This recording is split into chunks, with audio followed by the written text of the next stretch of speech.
오늘 한국의 주요 뉴스입니다. 대통령실은 4일 낸시 펠로시 미국 하원의장과 윤석열 대통령의 대면 만남이 없는 상황에 대해 한미동맹이 최우선임은 불변이라는 취지의 입장을 밝혔다. 최영범 홍보수석은 이날 오후 서울 용산 대통령실 청사에서 기자들과 만나 펠로시 하원의장 방한과 윤 대통령 휴가 일정이 겹쳐 대통령 예방 일정을 잡기 어렵다고 미국 측에 사전에 설명했고 펠로시 의장 측도 상황을 충분히 이해했다고 했다. 이어 그렇지만 주요 동맹국 의회 수장이 방한한 만큼 윤 대통령과의 직접 면담은 어렵더라도 전화로라도 인사와 메시지를 주고받는 게 어떻겠느냐는 양국 의견 교환이 있어서 오늘 오후 서로 통화하기로 조율됐다고 설명했다. 통화 시점은 오후 3시 이후가 될 것으로 알려졌다. 최 수석은 통화 의제에 대해 펠로시 의장의 아시아 순방과 방한을 환영하고 앞으로도 양국 동맹 관계를 더 긴밀하게 강화 발전시키자는 이런 말씀을 나눌 것으로 예상한다고 설명했다. 앞서 대통령실 관계자는 전날 브리핑에서 펠로시 하원의장 방한 시 윤 대통령과 만나는 일정은 없다고 밝혔다. 윤 대통령의 여름 휴가 기간과 겹쳤기 때문에 별도 일정을 잡지 않았다는 설명이었다. 최 수석은 윤 대통령과 펠로시 하원의장 통화가 방한한 뒤 조율된 것인가라는 질문에는 그런 통화 의사를 갖고서 의중에 담고 있었던 것으로 이해하고 있다며 갑자기 만들어진 일정은 아니다라고 강조했다. 윤 대통령이 휴가 중일지라도 미 의회 1인자인 펠로시 의장을 만나야 한다는 목소리가 보수 진영에서도 제기되면서 통화 일정을 다급하게 잡은 것 아니냐는 일각의 해석을 사실상 부인한 것이다. 최 수석은 사전에 조율했다고 해도 하원의장을 만나지 않는 것은 미 의회 경시라는 지적이 나온다. 더구나 이 상황에서 대통령이 연극을 관람하는 게 맞느냐는 질문에는 전혀 사실이 아니라고 일축했다. 그러면서 우리가 미 의회를 경시할 이유도 없고 가장 중대한 의회 요인이 왔는데 우리가 홀대하거나 경시할 이유가 뭐가 있느냐며 연극은 어제 저녁 펠로시 의장이 한국에 도착하기 전 봤던 것이라고 강조했다. 그는 윤 대통령과 펠로시 의장의 대면 면담이 불발된 것과 관련 중국을 의식한 것 아니냐는 문의가 많다면서 모든 것은 국익을 총체적으로 고려해 결정한 것이라고 설명했다. 그러면서 국익을 총체적으로 고려한 결정의 구체적인 의미에 대해선 압축적으로 드린 말씀이고 그 해답은 언론의 영역이라고 답했다. 펠로시 의장은 이날 오전 김진표 국회의장과 회담을 하고 공동 언론 발표를 했으며 이어 오찬을 함께했다. 또 이후에는 판문점 공동경비구역 JSA를 찾아 장병들을 격려할 예정이다. 윤석열 대통령은 4일 한국을 방문 중인 낸시 펠로시 미국 하원의장 등과 전화회담을 갖고 양국 간 글로벌 포괄적 전략 동맹을 발전시키기 위해 미국 의회와 긴밀하게 협력하겠다고 밝혔다. 또 펠로시 의장 일행의 공동경비구역 JSA 방문에 대해 한미 간 강력한 대북 억지력의 징표가 될 것이라고 말했다. 김태효 국가안보실 차장은 이날 오후 용산 대통령실 브리핑룸에서 기자들과 만나 윤 대통령은 오후 2시 30분부터 40분간 펠로시 하원의장과 배석한 하원의원 5명, 그리고 필립 골드버그 주한 미국 대사까지 1+6 전화회담을 가졌다고 말했다. 전화회담에서는 외교와 국방, 기술협력, 청년, 여성, 기후변화 등 이슈를 두고 논의가 이루어졌다. 윤 대통령은 펠로시 의장 등 배석자 전원과 관련 이슈를 두고 1대1로 통화하면서 예상보다 시간이 길어졌다. 김 차장은 윤 대통령은 지난 5월 21일 한미 정상회담에서 조 바이든 대통령과 약속한 글로벌 포괄적 전략 동맹을 앞으로 발전시키는데 미국 의회와도 긴밀히 협력할 것을 약속했다며 펠로시 의장 일행의 공동경비구역 방문이 예정돼 있어서 대통령은 이 방문이 한미 간 강력한 대북 억지력의 징표가 될 것이라고 말했다고 했다. 그러면서 윤 대통령은 펠로시 의장 일행의 아시아 순방이 끝까지 성공적으로 잘 마무리되길 기원하며 배석한 하원 의원들에게 지역구에서 우리 한인들에 대한 각별한 배려를 당부했다고 덧붙였다. 김 차장은 펠로시 의장은 윤 대통령이 첫 여름 휴가에 가족과 함께 시간을 보내는 가운데 시간을 내줘서 감사하다는 덕담을 건넸다며 펠로시 의장은 한미동맹은 여러 관점에서 중요성이 있지만 특히 도덕적으로 볼 때에도 반드시 지켜야 하는 것이라고 언급했다고 했다. 이어 워싱턴 한미 추모의벽 제막식처럼 수십 년 동안 수많은 사람의 희생으로 지켜온 평화와 번영을 양국이 지키고 가꿔야 할 의무가 있다고 했다며 앞으로도 한미 간 자유롭고 개방된 인도태평양 질서를 가꿔 나아가고 제안했다고 말했다. 국가안보실 핵심 관계자는 추가 설명에서 윤 대통령과 펠로시 의장이 우크라이나 사태에 있어 한국의 협력과 글로벌 경제 위기 상황에서 공급망 문제를 미국이 입법으로 어떻게 뒷받침할지에 대해서도 논의했다고 밝혔다. 이 관계자에 따르면 하원 세입세출위원장이기도 한 수잔 델베네 의원은 윤 대통령에게 첨단 기술과 반도체, 기술협력, 글로벌 차원의 무역 공급망 문제에 대한 생각을 전했다. 최근 미국 의회를 통과한 반도체 과학기술 법안으로 양국이 동시에 수혜를 보길 바란다면서 협력 방안도 논의했다. 앤디 킴 의원과 통화에서는 윤 대통령이 미국을 방문하면 꼭 만나고 싶다는 뜻을 전했다고 밝혔다. 이 관계자는 윤 대통령은 지난해 1월 6일 미국 의회 난입 사건 때 앤디 킴 의원 혼자 쓰레기를 줍는 모습이 인상 깊었다고 하면서 미국을 방문하면 꼭 얼굴을 보고 인사하고 얘기하고 싶다고 덕담을 건넸다고 말했다. 이번 통화에서 대만 문제는 거론되지 않았다. 이 관계자는 상대방도 우리도 꺼내지 않았다고 전했다. 펠로시 의장은 우리나라를 방문하기 전 대만을 방문했는데 중국은 이에 강력 항의했다. 외신들은 이를 계기로 미중 갈등이 최고조에 치달았다고 보도했다. 이 관계자는 윤 대통령과 펠로시 의장이 만나지 않은 것을 두고 비판이 제기되는 것과 관련해 2주 전에 윤 대통령의 휴가 일정 등으로 만나지 않겠다고 했고, 펠로시 의장의 대만 방문은 일주일 전에 결정됐다며 시간 순서상 이번에 대통령과 펠로시 의장이 만나지 않은 것이 중국을 의식한 것은 아니다라고 강조했다. 통화가 성사된 것에 대해서는 회담이 없을 것이라는 것은 상대방도 알고 있었지만 조금 아쉬웠고, 그렇다고 다시 만나자고 하는 건 프로토콜상으로 결례이면서 대통령의 휴가가 깨지는 것이라며 여러 옵션을 생각한 결과 통화는 좋지 않겠는가 해서 인사하려고 통화를 한 것인데, 상대방이 준비하는 과정을 관찰하면서 통화에 세심한 주의를 기울이는 것이 느껴져 잘했구나 싶었다고 말했다. 관심을 모으고 있는 치포 미국 주도의 한국, 일본, 대만 간 안정적인 반도체 생산 공급망 형성을 목표로 추진 중인 동맹 가입과 관련해 이 관계자는 통화에서 이야기한 건 없지만 치포 동맹이라는 말은 쓰지 않고 반도체 협의 정도로 할 것이라며 어떤 의제에 대해서 어떤 협의체를 통해서 협력 방안을 얘기할 것인지 아직 한 번도 얘기된 적도 없고 언제 만날지도 정해지지 않았다고 말했다. 그러면서 미국뿐 아니라 네덜란드 등 세계 최고의 역량 있는 국가들과 선의의 경쟁을 해야 한다며 혼자 등 돌리고 따로 구상하기보다 무엇이 어떻게 돌아가는지 이 나라는 어디에 투자하는지 서로 알고 교환하고 선의의 경쟁을 하는 것이 우리 반도체 미래에 도움이 된다고 말했다. 이어 중국과는 알맞은 맞춤형 공급망 논의를 지속할 것이라며 누가 누구를 배제하는 반도체 동맹은 아니라고 말할 수 있다고 강조했다. 윤익은 경찰청장 후보자가 대우조선해양 하청노조 등 파업 현장의 경찰특공대 투입이 원칙적으로 가능하다는 입장을 밝혔다. 4일 국회 등에 따르면 윤 후보자는 파업 현장 경찰특공대 파견에 대한 입장을 묻는 국회 행정안전위원회 소속 다수 위원들의 인사청문회 서면 질의에 경찰특공대 운영규칙 제6조 6호에 따르면 일반 경찰력으로 대응하기가 현저히 곤란한 시설 불법 점거 등 경우에는 대상자의 안전을 고려해 투입 가능하다고 보고 있다는 내용의 답변서를 제출했다. 그는 또 이 경우 경찰청장이나 시 도경찰청장이 특공대 투입 여부를 결정하고 있다고 했다. 2009년 경찰특공대가 투입돼 발생했던 용산 철거민 사태에 대해선 당시 서울경찰청장이 특공대 투입을 보고받고 승인한 것으로 안다며 당시 특공대 투입이 불가피하다고 판단했던 것으로 보이며 앞으로는 현장 상황을 종합적으로 검토해 더욱 신중하게 판단할 계획이라고 답했다. 앞서 윤 후보자는 이상민 행정안전부 장관과 함께 헬기를 타고 경남 거제 대우조선 파업 현장을 점검한 바 있다. 당시 기다릴 만큼 기다리지 않았나라는 윤석열 대통령의 발언이 나온 직후라 공권력 투입이 초일기에 들어갔다는 해석이 나오기도 했다. 이후 노사 간 협상이 타결돼 파업이 종료됐지만 직전 이 장관이 주재한 회의에서 경찰특공대 투입 검토를 지시했으나 무산됐다는 의혹이 언론 보도를 통해 제기됐다.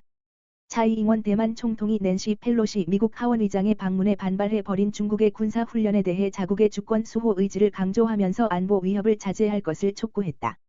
차이 총통은 4일 영상 담화문을 통해 중국이 대만 주변 지역에서 군사훈련을 시작했다. 이러한 지속적이고 의도적인 군사적 위협, 특히 세계에서 가장 분주한 항로의 미사일을 발사하는 것은 대만과 국제사회 모두에게 무책임하다며 이같이 밝혔다. 차이 총통은 군사훈련은 대만의 협의 상황을 악화시킬 뿐만 아니라 우리나라의 주권을 침해한다며 또한 인도태평양 지역의 높은 긴장감을 조성하는데 항공 및 해상 운송 안전뿐만 아니라 국제 무역의 정상적 기능까지 모두 전례 없는 위협을 받고 있다. 중국이 이성적으로 행동하고 자제할 것을 엄숙히 촉구한다고 말했다. 그러면서 대만은 갈등을 증폭시키거나 분쟁을 선동하지 않을 것이라며 대만은 민주주의와 자유의 보루로서 주권과 안보를 확고히 수호할 것이라고 말했다.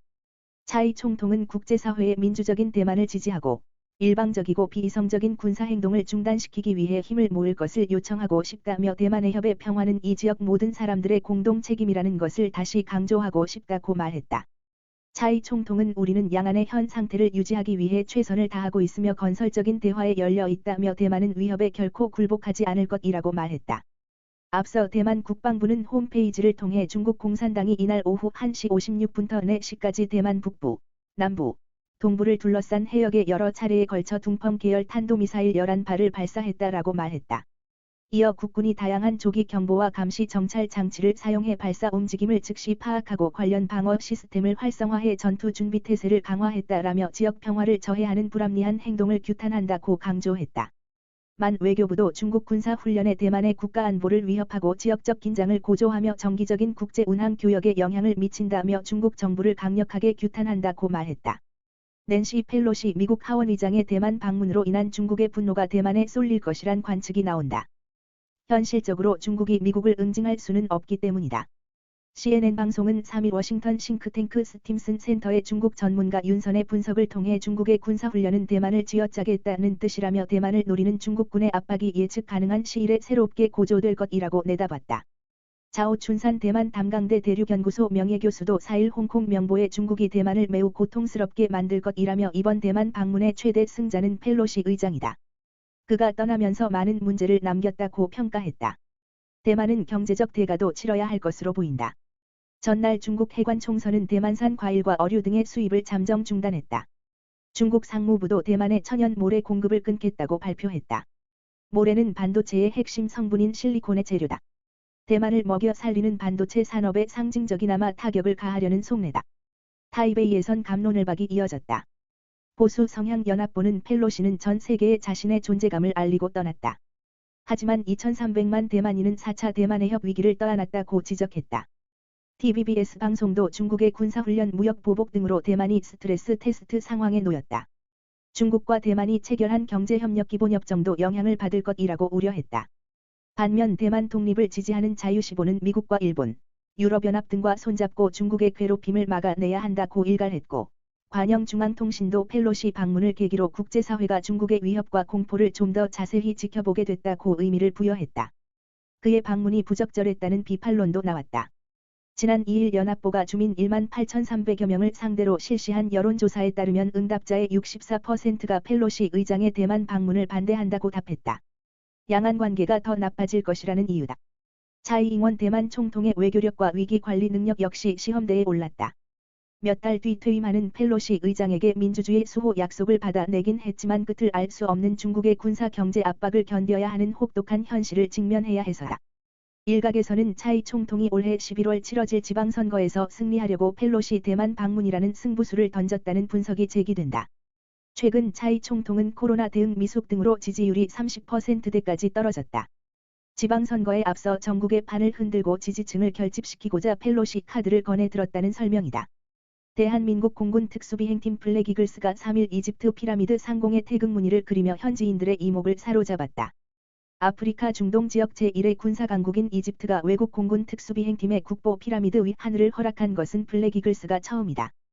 블랙이글스는 카이로 기자 대피라미드 인근에서 열린 피라미드 에어쇼 2022분에 참가해 이집트 공군 특수비행팀 실버스타스와 합동비행을 선보였다. 이번 비행은 블랙이글스가 운영하는 T-50의 전투임무를 더한 FA-50 등 국산 항공기의 수출을 지원하기 위해 공군과 제작사인 한국항공우주산업, 이집트 공군이 공동 기획했다. 블랙이글스는 영국, 폴란드에 이어 이집트 공연까지 성공리에 마치면서 K방산 수출 첨병 역할을 톡톡히 해냈다. 이집트가 이번에 자국의 상징인 피라미드 상공에서 에어쇼를 펼치며 블랙이글스를 파트너로 선정한 것은 조종사들의 실력과 한국산 항공기의 우수성을 인정한 결과다. 한국과의 방산 협력에 대한 희망을 반영한 결정으로도 풀이된다. 한국과 이집트는 올해 초 성사된 K9 자주포 수출 협상 이후 물밑 교섭을 통해 FA-50 수출과 현지 공동 생산 방안을 협의 중인 것으로 알려졌다. 이집트는 2023년 기종 선정을 목표로 고등훈련기 도입 사업을 진행 중이며 노후 항공기를 순차적으로 교체할 예정이다. 이집트 공군은 뛰어난 성능과 가성비를 자랑하는 FA-50 도입을 적극 검토하고 있다. 특히 이집트는 차기 핵심 전력 확보에도 관심이 커 지난달 초도 비행에 성공한 한국산 전투기 KF-21의 잠재 수출 대상국으로 꼽힌다. 공군과 방산업계는 이집트 수출 및 공동 생산으로 이집트군의 수요를 충족하고 제3국 수출도 도모할 계획이다. 양국은 생산시설뿐 아니라 정비 등 후속 군수 지원을 위한 협력 방안도 협의하고 있다. 이봉근 카이 수출혁신센터장은 향후 10년 내에 FA-50 1000대 수출 목표가 가시화되고 있는 순간이란 확신이 있다며 이집트와 협력해 FA-50의 아프리카 버전을 개발하고 아프리카 지역 내에서 판로를 개척할 계획이라고 말했다. 에어쇼는 이집트 군악대의 연주와 더불어 태극기와 이집트 국기가 하늘에서 내려오는 퍼포먼스로 시작됐다. 이어 이집트 실버스타스는 약 11분간 다양한 형태의 편대 비행과 교차 배면 트위스트 비행을 선보였다. 한편 호주를 방문 중인 이종섭 국방부 장관은 이날 캔버라에서 리처드 말스 호주 부총리 겸 국방부 장관과 회담을 갖고 국방 방산 분야 협력 확대 방안을 논의했다. 국방부는 양 장관이 이번 회담에서 양국 간 외교 국방 장관회의 등 정례 협의체를 포함한 국방당국 및 각 군 사이의 협력을 강화하기로 했다고 밝혔다. 양국은 영내 양자 다자 연합훈련은 물론 국방과학기술, 우주 영역, 방산 분야에서의 협력을 더욱 활성화해 나가기로 합의했다. 특히 호주 측은 회담에서 향후 10년간 국방력을 획기적으로 증강하는 과정에서 우방국인 한국과의 국방 방산 협력 강화를 희망한다고 밝혔다. 미국이 중국에 대한 반도체 장비 수출 제한 방안을 검토하고 있는 것으로 알려지면서 국내 기업들이 타격을 받는 것 아니냐는 우려가 제기된다. 삼성전자와 SK하이닉스는 중국에서 반도체 공장을 운영하고 있다. 5일 업계에 따르면 미국 정부는 중국 내 메모리 반도체 제조기업들이 미국산 반도체 제조 장비를 수입하지 못하도록 막는 방안을 고려하고 있다. 중국 기업 양즈 메모리 테크놀로지 YMTC를 겨냥한 조치로 풀이된다. 2020년 낸드 플래시 시장 점유율 1% 이하를 기록한 YMTC는 지난해 2% 안팎까지 점유율을 끌어올렸다. 백안과는 지난해 6월 보고서를 통해 YMTC의 낮은 가격이 미국 메모리 생산 기업 마이크론과 웨스턴 디지털에 직접적인 위협이 될 것으로 우려한 바 있다. 미국이 중국 기업을 견제하기 위해 장비 수출을 금지하려는 움직임이지만 뒤래 삼성전자와 SK하이닉스의 불똥이 튈 수 있다는 시각이 있다. 제재 대상이 중국 기업이 아닌 중국에 위치한 생산시설이 될 가능성이 높은 영향이다. 삼성전자는 중국 시안과 수저우의 낸드 플래시 생산 공장과 반도체 패키징 공장을 운영하고 있다. SK하이닉스는 중국 다른 낸드 플래시 공장을 보유했다. 제재 조치가 시행되면 삼성전자와 SK하이닉스 모두 해당 공장으로 미국산 반도체 장비를 들여올 수 없을 것으로 전망된다. 최근 미 의회가 통과시킨 반도체 산업지원법도 삼성전자와 SK하이닉스에게 타격을 줄 수 있다는 얘기가 들린다. 10년 동안 중국에 대한 투자가 제한된다는 내용의 조항이 담겨서다. 해당 법안은 미국 내 반도체 제조 공장을 짓는 기업을 지원하면서 반도체 및 반도체 생산용 공구 제조에 대한 투자세액 공제율을 25%로 적용한다는 내용이다. 연구 및 노동력 개발에 100여 달러, 국방 관련 반도체집 제조 20억 달러 등 반도체 산업에 총 520억 달러를 지원한다. 다만 세제 혜택을 받는 기업은 10년 동안 중국이나 우려 국가의 반도체 생산 능력을 신증설하는 것이 금지된다. 서울 아파트값이 10주간 연속 하락했다. 나 홀로 상승을 이어가던 서초구 아파트값도 상승세가 멈췄다. 4일 한국부동산원 주간 아파트 가격 동향에 따르면 이번 주 서울 아파트값은 일주일 전보다 0.07% 내리면서 10주째 하락세를 이어갔다. 서울 대부분 지역 아파트값이 4월에서 5월 사이 하락세로 돌아섰음에도 홀로 상승세를 지속하던 서초구는 지난주 0.01% 상승해서 보합 0%로 전환했다. 서초 용산구를 제외한 나머지 23구는 아파트값이 내렸다. 강북구 마이너스 0.26%가 가장 많이 내렸고 성북 서대문 도봉 노원구 등 강북 중저가 아파트 밀집 지역은 각각 0.15%씩 하락했다. 부동산원은 향후 지속적인 금리 인상이 예상되면서 주요 대단지 위주로 매물 가격이 내려가고 있다고 설명했다.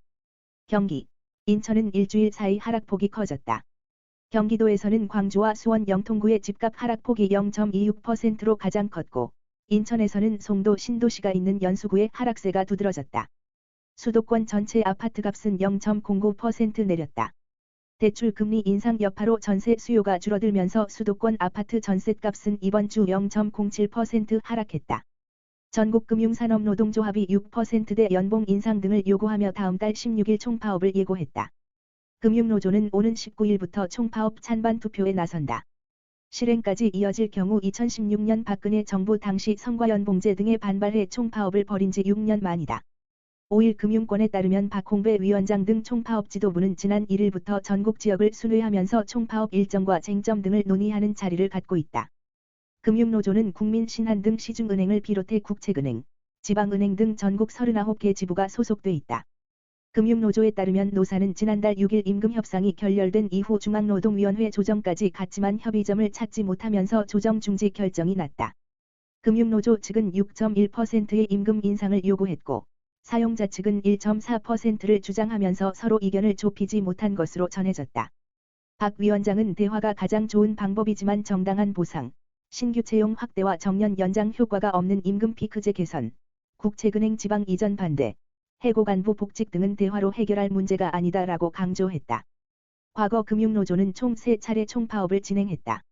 2000년 금융노조는 정부 주도의 인위적인 합병에 반대하고 관치금융 철폐를 위한 특별법 제정 등을 요구하며 24개 사업장, 6만 5천여 명이 참여하는 총파업을 시작했다.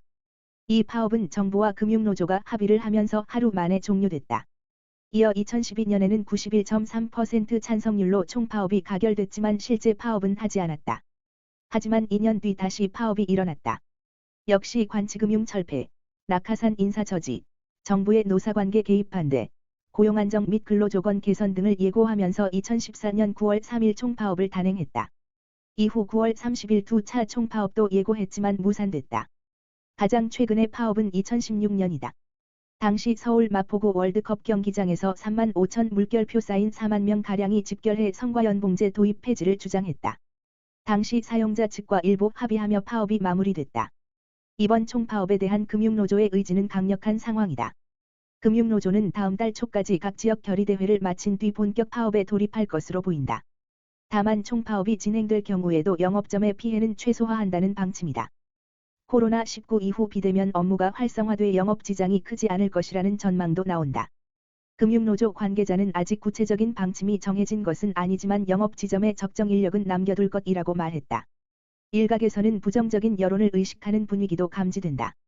은행권의 평균 연봉이 1억 원이 넘는 데다가 최근엔 우리은행 직원의 횡령 사건, 이상 외화송금 거래 등으로 사회적으로 비판을 받고 있는 상황을 의식해야 한다는 것이다. 한 시중은행 관계자는 금융권 파업의 경우 항상 국민적으로 시선이 곱지 않은 데다가 최근 금융감독원 등 당국이 은행들을 주시하고 있는 상황이라 우려되는 것도 사실이라고 말했다.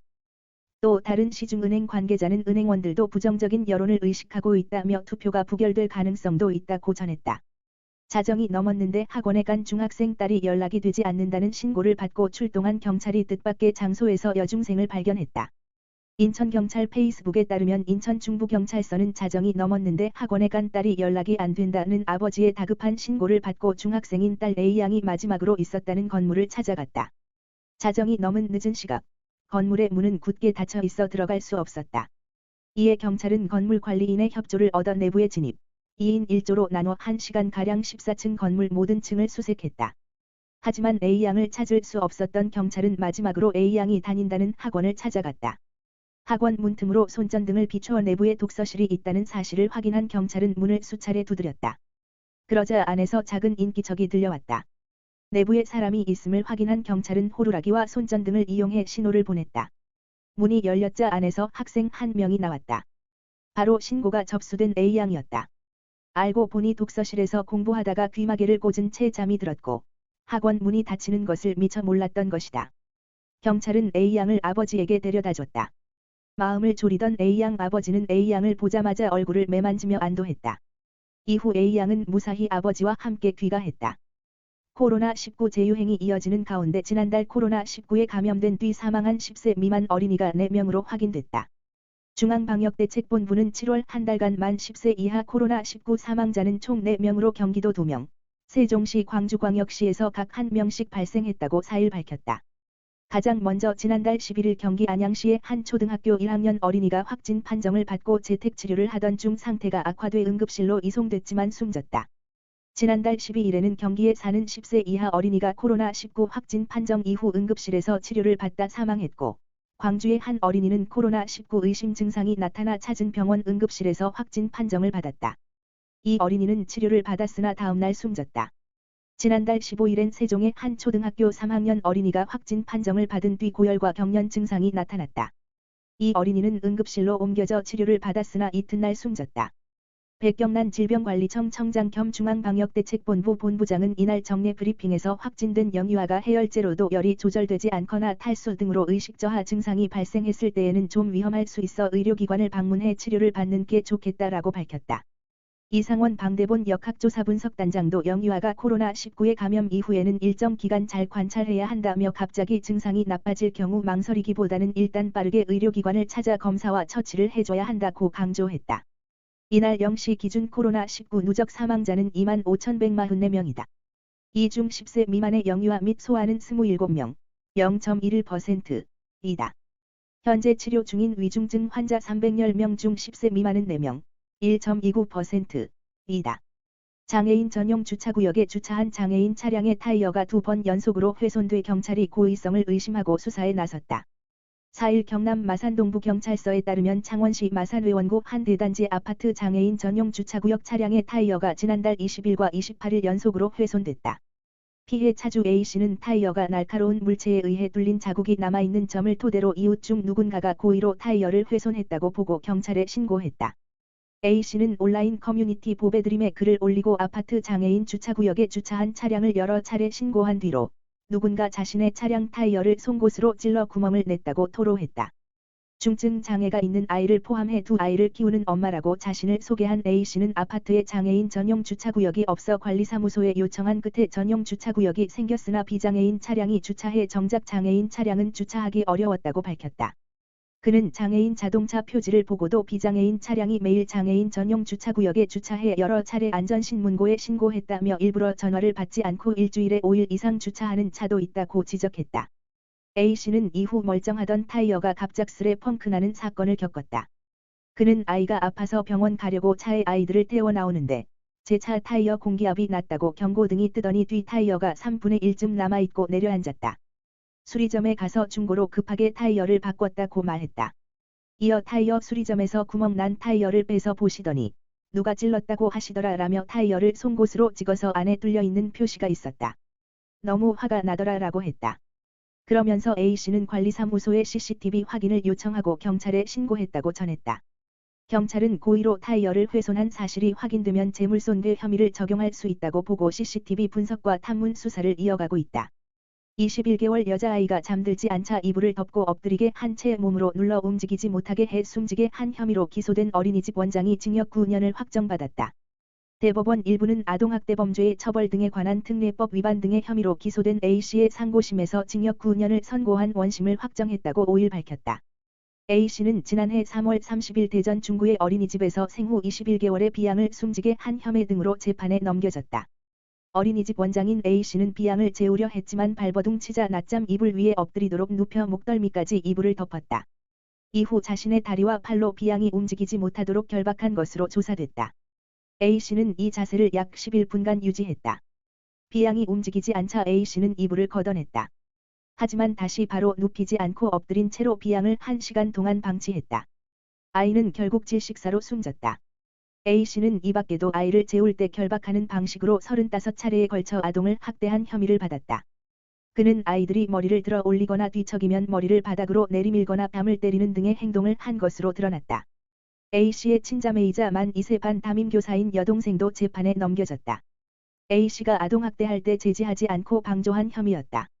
1심은 A씨는 사건이 발생하기 전까지 15년 이상 어린이집 보육교사로 근무했다며 어린이들의 행동 특성을 잘 알고 있었을 것인데도 잘못된 행동을 반복했다고 지적했다.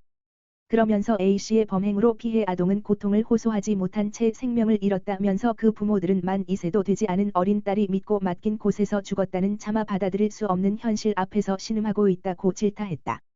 다만 1심은 A씨는 자신의 행동이 잘못된 것임을 인정하고 반성하는 태도를 보이고 있다며 징역 9년을 선고했다. 아울러 40시간의 아동학대 치료 프로그램 이수와 10년간 아동 관련 기관 취업 제한을 명령했다. A씨의 동생에 대해서는 징역 1년의 집행유예 2년을 선고하고 40시간의 아동학대 재범 예방강의 수강과 5년간 아동 관련 기관 취업 제한을 명령했다. 항소심에서 A씨 측은 아이들이 낮잠을 편하게 잘 수 있도록 한 것이라고 항변했다. 또 아이들이 고통을 느꼈는지 입증되지 않아 학대가 아니라고 주장했다. 그러나 항소심은 A씨는 아동이 낮잠을 자지 않으면 업무 처리에 지장을 받게 되고 이는 자신의 업무 부담 증가와 휴식 시간 감소로 귀결되기 때문에 자신의 시간 확보를 위해 아동을 재우려 한 것으로 보인다며 아동을 강압적으로 재웠고 고통을 느꼈음이 입증돼야만 학대에 해당한다고 볼 수 없다고 일축했다. 아울러 CCTV 영상에서 A씨가 유형력을 행사하자 아동들이 울음을 터뜨린 장면, 다른 피해 아동들이 A씨가 부른다고 하자 무서워한 점, 말을 할 수 있게 된 피해 아동들이 A씨의 다리가 무거웠다고 진술한 점 등을 근거로 학대가 있었다고 판시했다.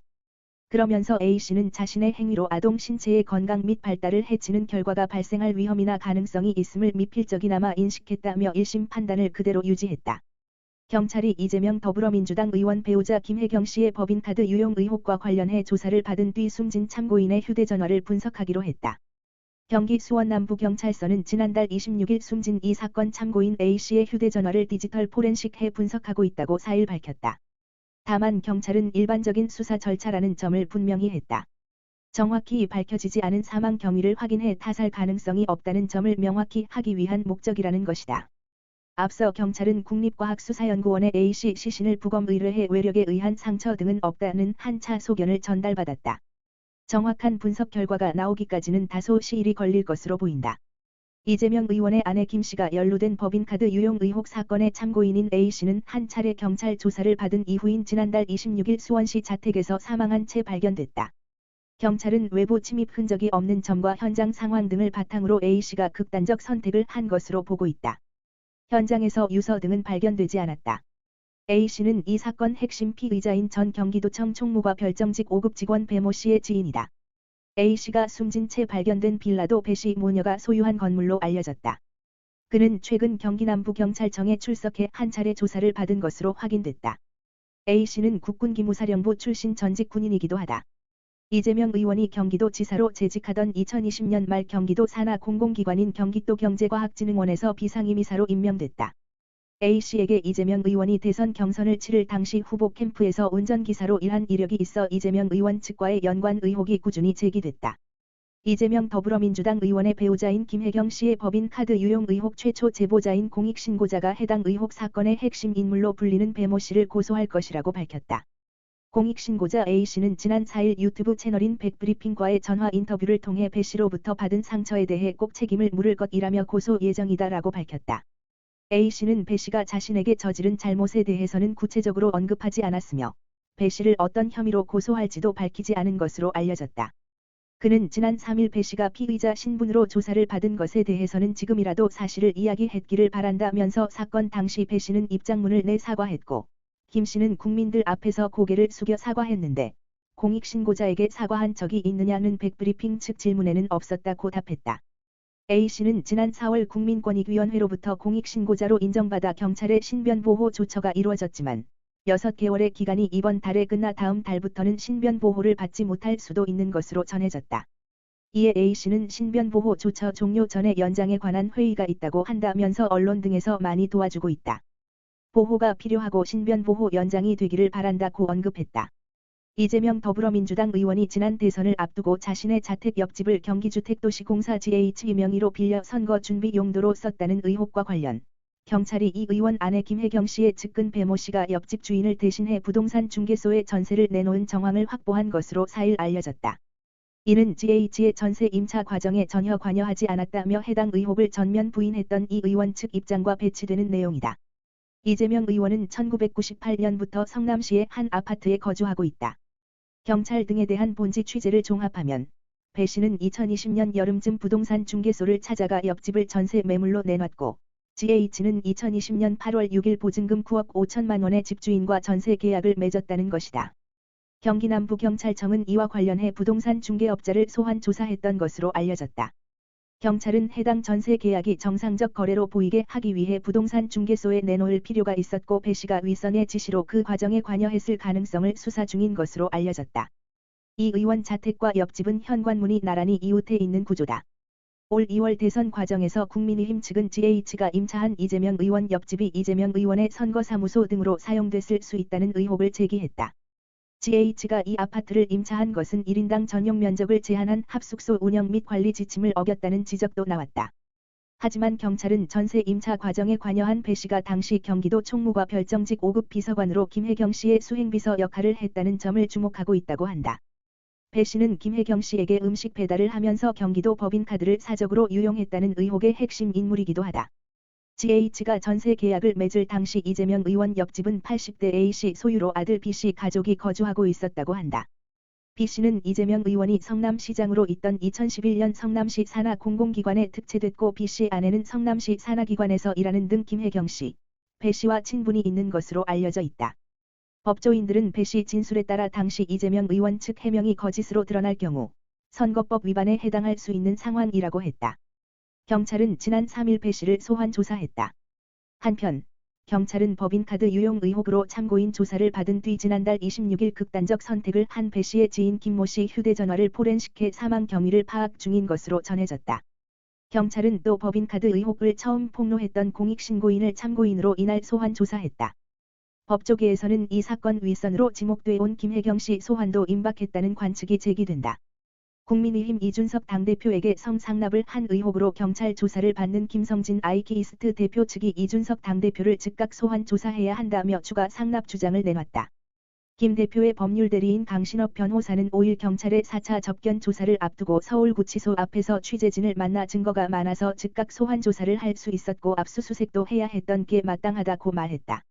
이어 이준석 당대표는 성상납 의혹이 불거진 이후 김철근 당대표 정무실장을 대전으로 내려보내 제보자에게 투자각서를 써주고 가짜 사실확인서를 만드는 등 증거를 인멸하려 했다며 구속영장도 신청해야 한다고 주장했다. 김 대표는 법률대리인 강 변호사를 통해 이준석 당대표에게 성접대뿐 아니라 현물 접대도 했다고 주장했다.